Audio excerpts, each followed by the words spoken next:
तो अब भारत ने चीन, अमेरिका और जर्मनी जैसे देशों की नींद उड़ाने का काम किया है, क्योंकि भारत ने जो सपना आज से कई साल पहले देखा था, वह अब पूरा होता हुआ दिखाई दे रहा है।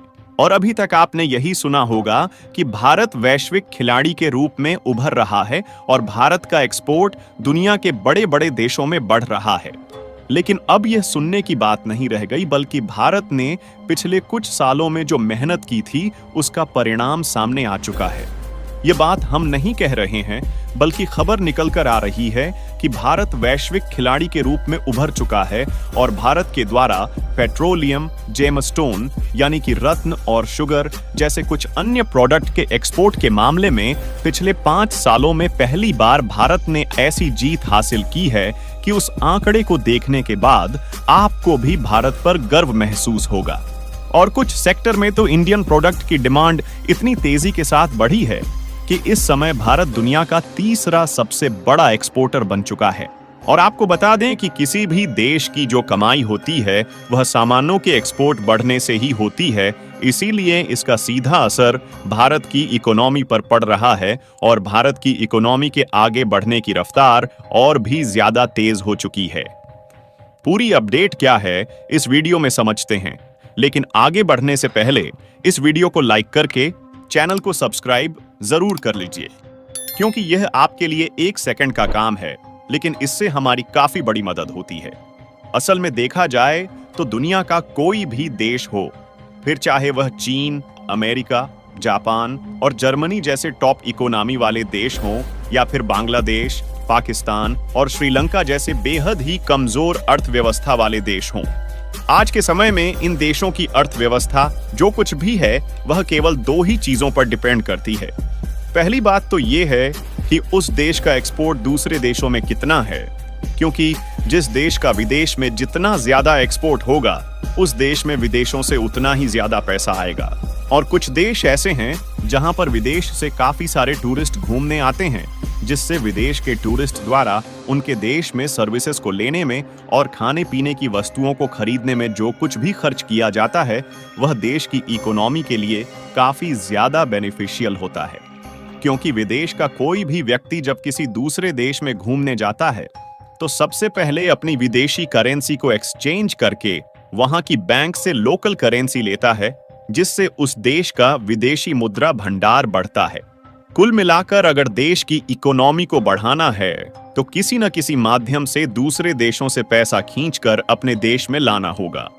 हालांकि इसके अलावा भी कुछ ऐसे सोर्सेस है जिससे दूसरे देशों का पैसा भारत में आता है, लेकिन फिलहाल सबसे बड़ा सोर्स सामानों के एक्सपोर्ट को ही माना जाता है, क्योंकि इससे मोटी कमाई होती है।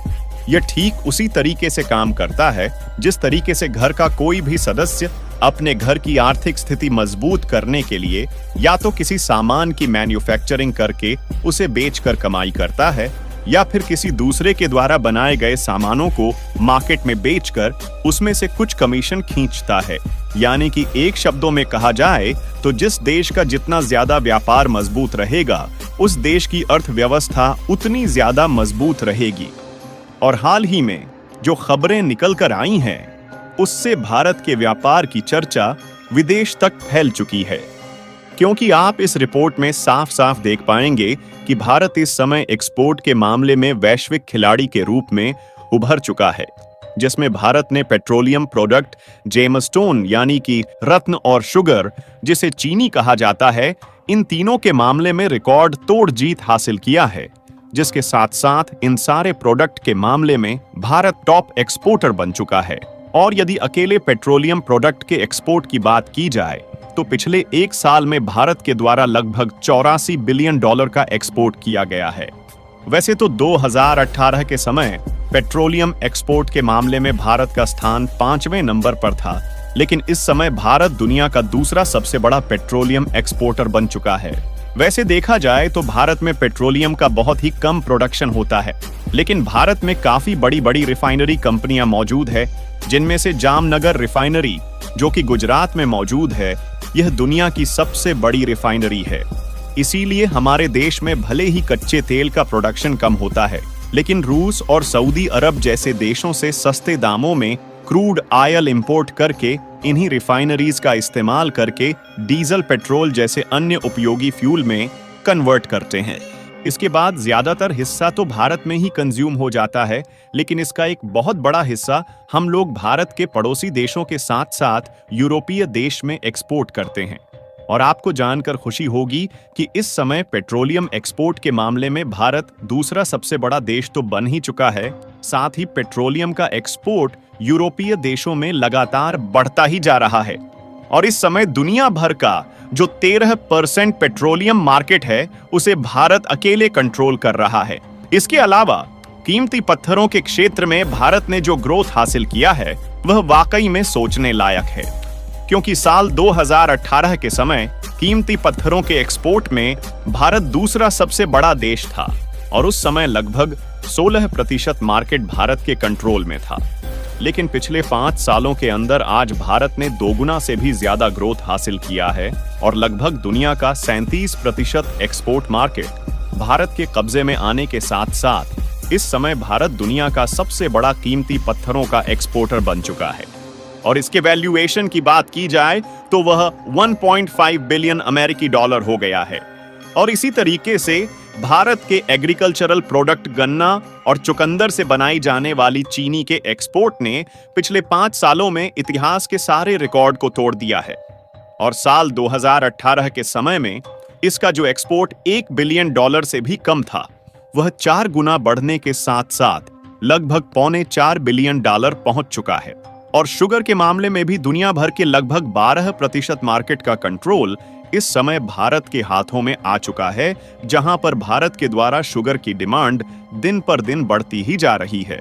और इतना ही नहीं, बल्कि जो केमिकल्स प्रोडक्ट और दवाइयां होती हैं, इनके एक्सपोर्ट में भी भारत ने काफी शानदार बढ़ोतरी हासिल किया है। और कमाल की बात यह है कि भारत के जो केमिकल प्रोडक्ट हैं, उन्हें अंतरराष्ट्रीय कृषि और पर्यावरण मानकों को पूरा करने के साथ साथ प्रोड्यूस किया जा रहा है, जिससे उन देशों में भी भारत के एक्सपोर्ट बढ़ने के चांसेस हैं जो अभी तक भारत से नहीं जुड़े हुए हैं। और देखा जाए तो केमिकल्स प्रोडक्ट के मामले में भारत अब वैश्विक स्तर पर तीसरा सबसे बड़ा निर्यातक है। जिन देशों को सबसे ज्यादा सामानों का एक्सपोर्ट करता है उसमें अमेरिका, यूएई, चीन और सिंगापुर के साथ साथ लगभग सभी यूरोपीय देश शामिल है। और मिडिल ईस्ट देश की बात करें तो वह भारतीय प्रोडक्ट के तो दीवाने ही हो चुके हैं। सबसे जरूरी बात यह है कि साल 2018-19 के समय भारत वैश्विक एक्सपोर्ट के मामले में 28वें नंबर पर आता था, लेकिन 5 सालों से भी कम समय में भारत ने 10वीं पोजीशन क्रॉस किया और आज 17वें स्थान पर पहुंच चुका है। फिलहाल आपको क्या लगता है कि भारत को 10वें स्थान पर पहुंचने के लिए कितना समय लग सकता है और किन चीजों पर ध्यान देने की जरूरत है? अपनी राय कमेंट में जरूर बताएं और इस वीडियो को एक लाइक करके अपने मित्रों तक शेयर जरूर करें ताकि उन्हें भी जानकारी मिल सके। इसी तरह और भी नॉलेजेबल वीडियो देखने के लिए चैनल को सब्सक्राइब करके बेल आइकन को ऑल पर जरूर सेलेक्ट करें। जय श्री राम।